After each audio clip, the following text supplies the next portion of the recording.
La más desagradable es en el bus. Casi siempre se siente uno que en la parte de atrás el hombre nunca le respeta a uno, sino que siempre intenta acercarse demasiado hacia uno. Por más que uno le rechace, siempre lo quieren hacer. Uno se siente bastante mal por esta situación. Que no nos quedemos callados, que inmediatamente ocurra una cosa de estas, no la hablemos, no nos quedemos calladas, denunciémoslo. Recuerdo que estaba en la escuela, pues una vez tomé un bus, entonces yo viajaba sola, entonces que tendría unos 10 años tal vez, pero recuerdo que, o sea, el controlador, el conductor, o sea, como que tal vez me quiso rozar mi parte íntima, entonces eso es como tengo recuerdo de tipo de acoso que podría decir, como de mi vida. O sea, como niña asustada, no, ahora yo uno que ya es grande y pienso, o sea, dices, podías haber reclamado y haber hecho muchas cosas, pero como niña, o sea, yo me acuerdo que me quedé, y hasta ahora lo recuerdo, es como que se me quedó clavada, ¿no? En la cabeza como un chip, que yo me asusté mucho y lo que hice es que, bueno, me senté y me puse a llorar. Y apenas era una niña y yo siempre viajaba sola, entonces de esas cosas que quedaron en mi cabeza como que ahora me hace pensar en que debemos de mucho educar a los niños, ¿no? Y de hecho, bueno, yo aún no tengo hijos, pero a mi sobrino siempre les he dicho eso, que no tienen que quedarse callados, sino que hay que hablar y eso se respetar. Mi experiencia que tuve fue hace, creo, unos 10 años en el bus. Un señor como que se acercó mucho y fue algo muy feo. Me sentí muy incómoda porque como que sentía que quería tocarme, pero como todavía era como de 15 años, me dio vergüenza hasta de contar a mis padres y en el bus también no dije nada porque me dio vergüenza. Había full gente, no sé si se darían cuenta, pero me sentí rara, incómoda y muy mal.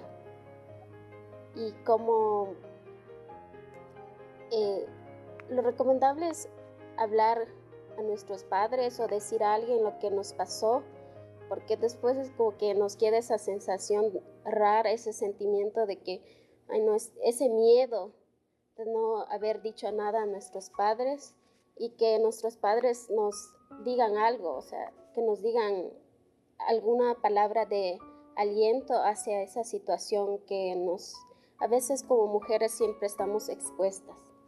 Nos íbamos a una entrevista para un tema de modelaje y nos habían pedido que vayamos con vestidos y tacones. Entonces íbamos caminando porque esta agencia se encontraba por el Amazonas, íbamos caminando y teníamos que cruzar un cruce de un semáforo. Nos quedamos esperando a que cambie el semáforo, fue una cosa de 2 minutos me parece, y en esos 2 minutos créanme que he recibido los comentarios más obscenos de mi existencia. Se pararon como 2 taxis, pasaron un montón de hombres por detrás, se paró una camioneta, recuerdo que era una Ford negra, y que nos decía, ay guapas, ¿y cuánto cobran? Tendría yo 16 años más o menos, y pues me subí al bus y me quedé dormida. Se sentó un señor junto a mí, yo estaba con el uniforme del colegio, uniforme de parada, y yo empecé a sentir como una manito en mi pierna o alguna cosa así, y me levanté de golpe y regresé a ver, y el señor solo estaba sentado ahí. Entonces me venció el sueño y me seguí durmiendo, y luego sentí ya, o sea, algo contundente, como me estaban tocando las piernas, y me levanté y me asusté, pero extrañamente yo antes de esta experiencia solía decir siempre que, ay, ¿por qué no reclaman o por qué no dicen algo? Y créanme que cuando eso me sucedió me sentí extrañamente como sucia, o sea, una sensación muy desagradable y me asusté, pero una señora había estado observando que el señor estaba mirándome de forma, digamos, sospechosa, y la señora fue quien dio la alerta, porque yo en realidad solo entré como en estado de shock y le bajaron al señor del bus. Más allá del tema, como yo les digo, que trabajo lo que tiene que ver con política afroecuatoriana y cultura y todo esto, creo que vivimos en una sociedad en serio, o sea, se hablan de oportunidades, que la mujer y la igualdad y todo esto, pero es sumamente complicado. Vivimos en una sociedad machista.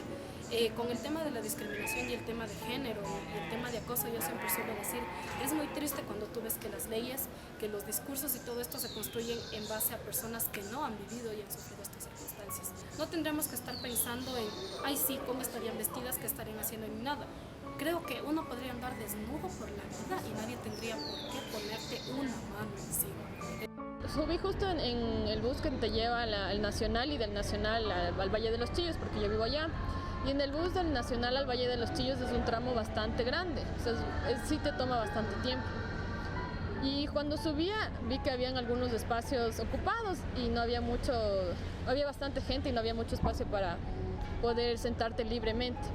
Entonces me senté y estaba un chico al lado mío, o sea, era un señor bastante robusto, tendría unos 40 años más o menos. Entonces al momento en que me senté, el señor no paraba de tener sus piernas abiertas, las dos piernas ocupaban casi mi asiento también. Y yo le decía como que, o sea, le empujaba un poco para que él se dé cuenta que me estaba molestando, estaba interrumpiendo mi espacio personal, pero él no se dio cuenta. Entonces dije, no, debo acudir a algo un poco más notorio para que me dé mi espacio. Entonces al momento en que yo le dije como que si podía cerrar sus piernas, por favor, él dijo, no, es que la tengo muy grande y por eso yo no puedo cerrar mis piernas. En ese momento me chocó, porque no me importa el tamaño que tú tengas, tienes que respetar mi espacio, tienes que respetar mi vida. Y me molesté mucho, le grité, le dije, ¡qué asco! Así, me levanté del asiento. La gente obviamente regresó a ver, pero aquí nadie te ayuda, aquí no puedes acudir a nadie porque a nadie le interesa. Entonces solo me levanté y me senté en los puestos de atrás. Estaba súper enojada, súper molesta que la gente no haya hecho nada. Había una señora al lado mío que escuchó y simplemente viró la cara. Estas son las cosas que pasan a diario. Esto realmente no acudió a mayores, el señor solo se rió y siguió viendo a la ventana y no me prestó atención. Pero hay gente que muchas veces vive peores cosas y no los denuncias por el simple hecho de que no te van a hacer caso o no te toman en cuenta.